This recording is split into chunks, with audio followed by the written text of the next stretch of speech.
Nesen es biju kādā bībeles lekcijā, un tur stāsta par to, ka ir divi veidi cilvēki. Ir tādi, kas ir kā lielie ziedi, kā rozes, vai kā lilijas, vai tādi cēli. Un tie ir cilvēki, kuriem jāstrādā, kuriem vajadzīgs liels biznes, vai jāstrādā kādā politiskā organizācijā un jāģērbjās skaistos tērpos un tādā garā. Un tad ir otra veida cilvēki, kas ir kā mazās puķītes, kā lauku puķītes, nezinu, neaizmirstlīgs vai pienenes. Un tie ir cilvēki, kuriem pietiek ar mazām lietām, kur var priecāties par mazām lietām, kur var, piemēram, ēst mēnesi tikai griķis un būt priecīgi. Man sauc Bārbala, un esmu mazā puķīte. Un es ticu, ka Dievs šo mazo puķīti aicina uz Krieviju.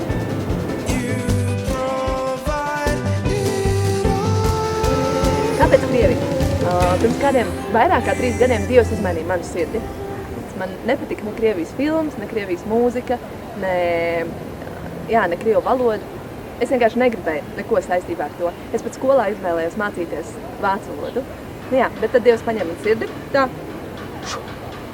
mainīja saistībā ar Krieviju. Un pirms 3 gadiem es biju kādā misijas konferencē, un tā rīta uzdevums bija mums simtiem un simtiem cilvēku bija izklāta lielajā zālē tāda milzīga karte. Jānovelk kurpes, un tu vienkārši var iet un lūgt par tām valstīm, un tad bija tāds krāsains lapiņas, kurus var pielīmēt, ja tu jūti, ka Dievs kaut ko runā par to valsti. Un es biju ļoti skeptiski tajā rītā, un es domāju, Dievs uz mani tādā veidā nerunā.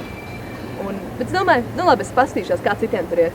Un es uzkāpu tās kartes, un es skatos viens stāv ritīgi izgūlies pār Kanādu, un tur raud un lūdz kaut ko, viens stāv uz Amerikas, pasludina lietas, un, viss kaut kas notiek. Un tad es gāju tālāk, un visa Āfrika pārsaka par tām mazajām lapiņām un daudzās kārtās. Bet, es domāju, Dievs uz citiem runā. Un tad es gāju tālāk, un es ieraudzīju Krieviju. Uz visas lielās Krievijas bija tikai pāris mazas lapiņas. Un es nezinu, kaut kas manā sirdī notika tajā brīdī. Un tad es atapos, ka es jau esmu kādas 2 vai 3 stundas vienkārši bijusi uz ceļiem un raudājis un lūgus par to valsti. Un Dievs runāja daudz par to. Un tas ir tas, kā Krievija nonāca manā sirdī. Un tagad ir pienācis laiks paklausīt tam, uz ko Dievs man ir aicinājis. Es plānoju doties šī gada septembrī, sākumā uz 9 mēnešiem līdz mājiem, bet tad jau redzēs, kas notiks tālāk. Un tā būs šī pilsēta, Perma. Man jau Permā gaida, un es darbošos kopā ar organizāciju Jaunatne misiju, un arī sadarbošos ar vietējo draudzi.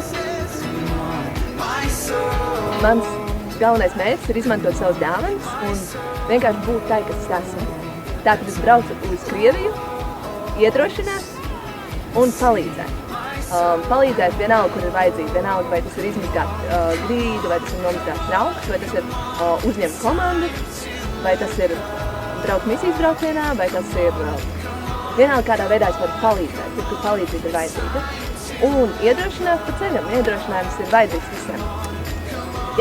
Tātad kalpošanas iespējas ir ļoti daudz. Tad es sākot ar bezpajumtniekiem, bērnu namos, ir jauniem kristiešiem apmācība. Un, vairāk par to es droši zinu, kad es būšu jau Krievijā. Visbeidzot, ir apmēram kādi 60,000 veidu, kā tu varētu iesaistīties šajā Krievijas braucienā. Un par kādiem no tiem būs uzrakstīts kaut kur šeit, riņķī. Es redzēju. Kaut kur.